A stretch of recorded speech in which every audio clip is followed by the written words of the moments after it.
I used to climb trees just to see how far my dreams could reach. Mama would shout from below, "Zuri, come down before you fall!" But I never came down, because from up there, I could see a world that felt bigger than fear. That was the first time I saw it. The cliff at Hell's Gate. It stood there like a challenge. And even as a child, I knew one day I'd answer it. Years passed, and life taught me how heavy dreams can get. I worked at a small climbing center in Nairobi, handing out ropes, cleaning shoes, stacking chalk bags. But every night when the lights went out, I climbed bare hands. Broken nails, quiet determination. That wall became my secret friend and my silent teacher. One night he caught me. Coach Amari, former champion, quiet eyes, like he'd seen too many falls. He didn't scold me. He just said, "You climb like the mountain owes you something." I smiled. Maybe it does. And that's how my journey began. With a stranger who saw a fighter in a girl covered in chalk dust. Training wasn't pretty. It was sweat, blisters, and bruises that told stories. Coach Amari made me run before dawn, hang by my fingertips till my arms screamed. He'd say, "Climbing is not about muscles. It's about trust. Between you and the rock." At first I didn't understand.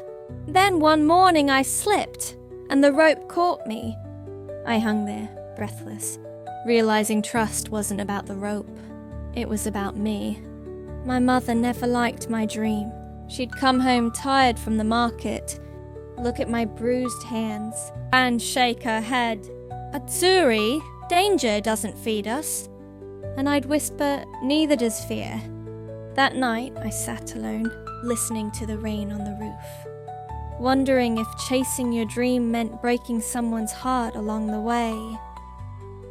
The day of the national championship came faster than I was ready for. The other climbers had sponsors, uniforms, fans. All I had was my name, and a promise. When the whistle blew, the world disappeared. It was just me, the wall, and gravity trying to remind me of my place. Every pull burned. Oh, every hold shook. Halfway up, I slipped. My fingers screamed. My body swung in the air. For a second, I thought it was over. But then I heard my own voice. Deep inside, one hold at a time. I pushed, pulled, breathed, and reached the top. When my hand slapped the final grip, I didn't feel like I'd beaten the others. I felt like I'd found myself again. People called me a champion, but truth is, the mountain was the real winner. It taught me to listen, to fall and rise quietly, to respect every inch of the climb. Coach Amari smiled at me after the race and said, "You did it." And I told him, "No, we did, because no one reaches the top alone. Now, I train the next generation. Kids with wild hearts and strong hands.